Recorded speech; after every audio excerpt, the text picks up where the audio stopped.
One person that you did interview, and it's really awesome to look back on this, was for Anscape.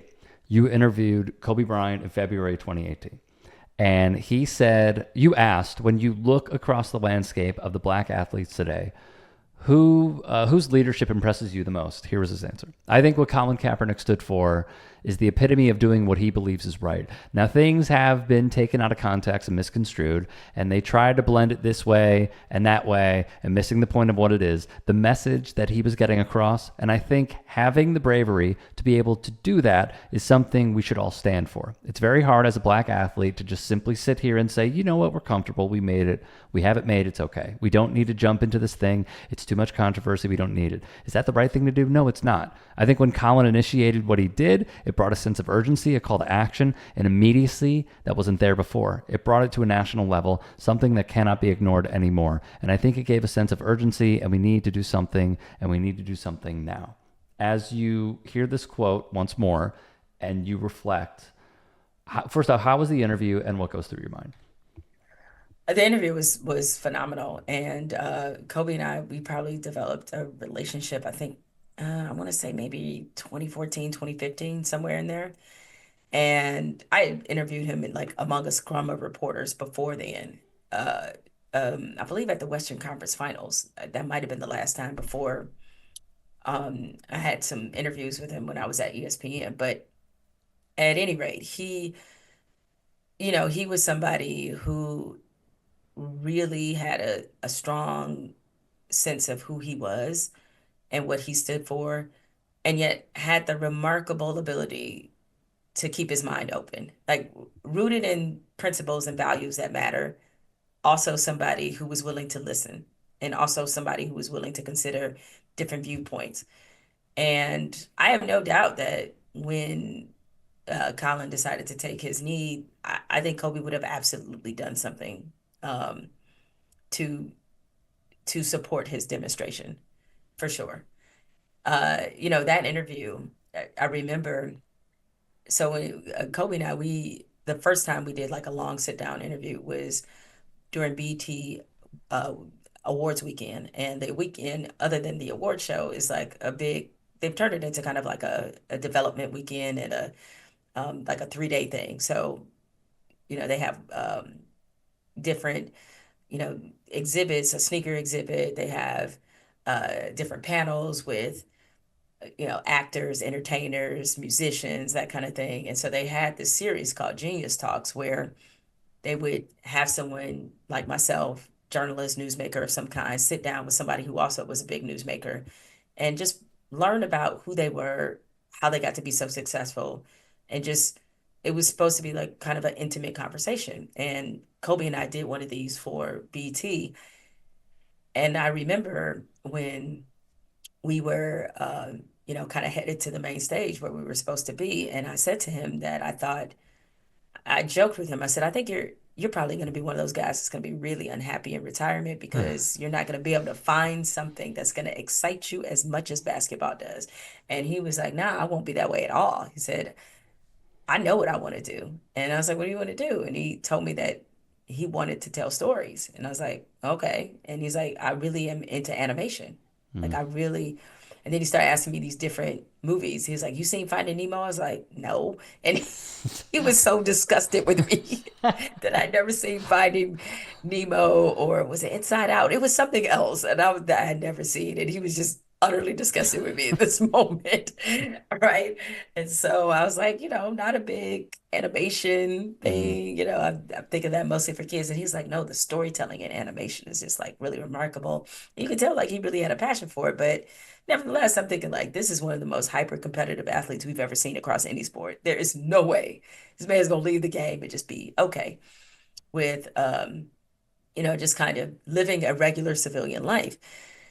And that was not the case at all. So when I went years later to interview him as part of Landscape and for ESPN, he had this whole workspace, this whole floor of this office where he had animators and creators, and like he was really into creating things and especially animation.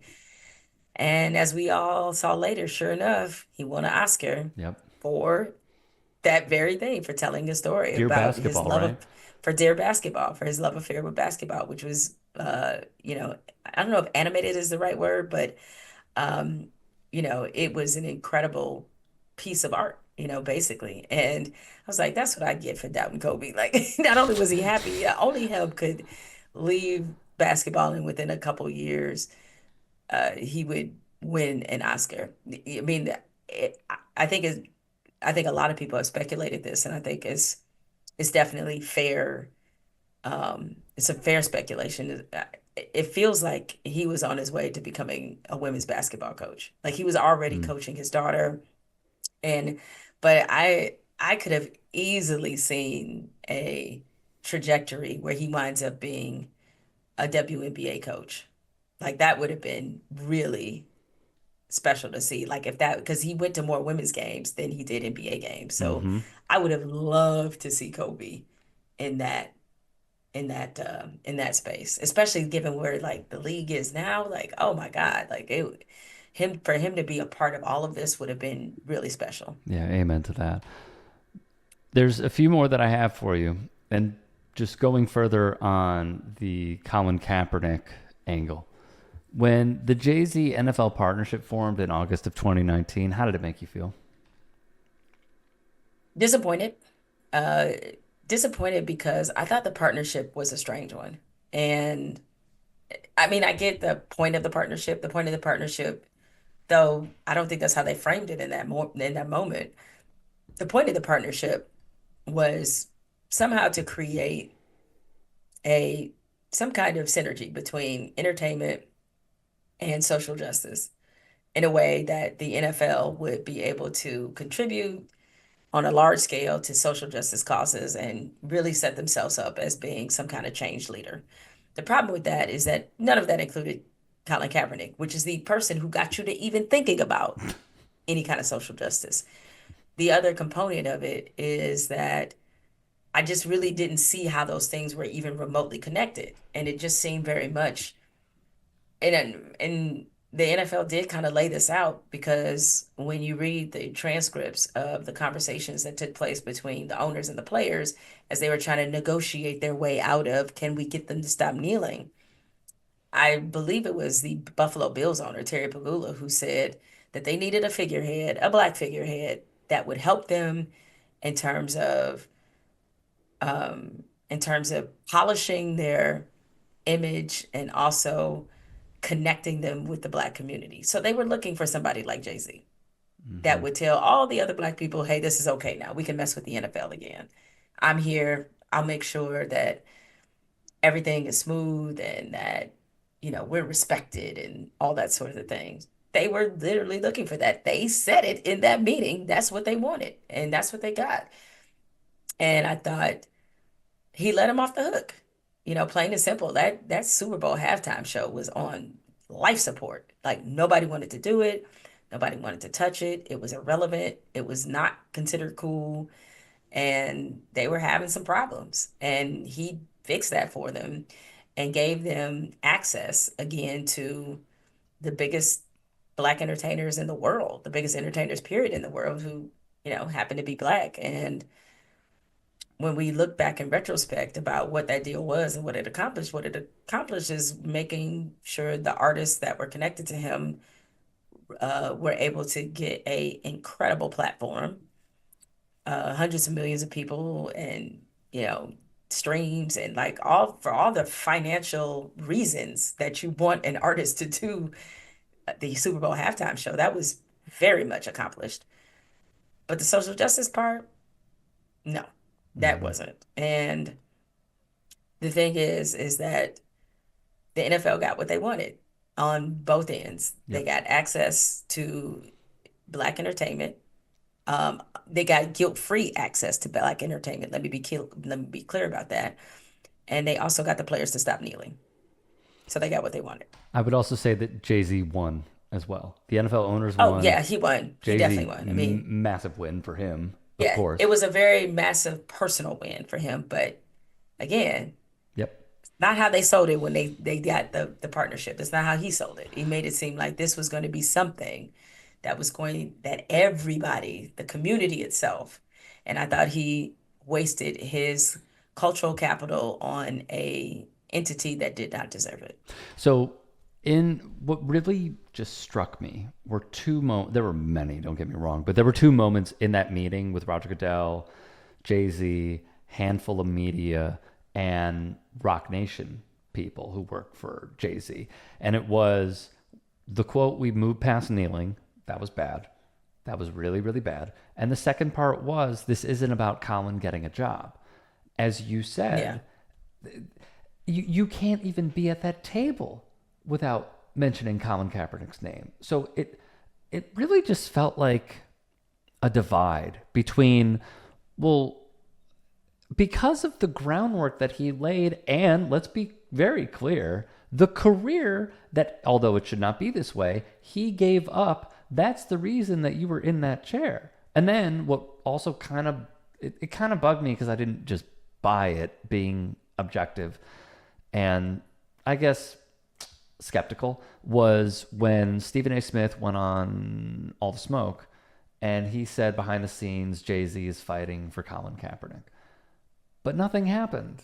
And I But it's just, like, but how would he, and I'm not calling Stephen A. a liar and certainly not saying that Jay-Z hasn't mentioned it or whatever. Like I don't know what he's done. But how would he do that from the position that he's in?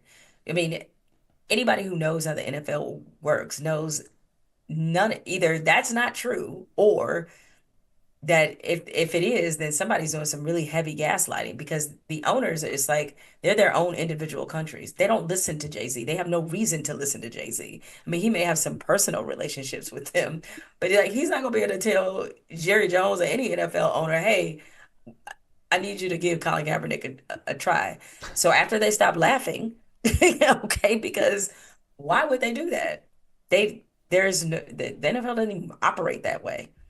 mm-hmm, And so I that's why I said I think it was, if he was trying to use Colin's name as to say like, hey, I am doing this behind the scenes, but you have no power to do it.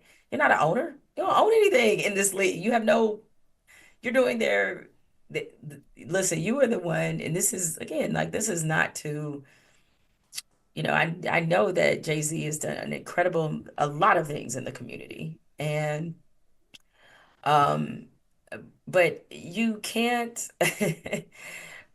you were the one that said that they needed you and you didn't need them. That was your line. Super Bowl, mm-hmm. I don't need them, they need me. That's what you said. Okay. So under that same thing is that they have you doing the thing that you said that you didn't need. So who really has the leverage there is them. They already got what they wanted. They wanted you to fix the halftime. You did that.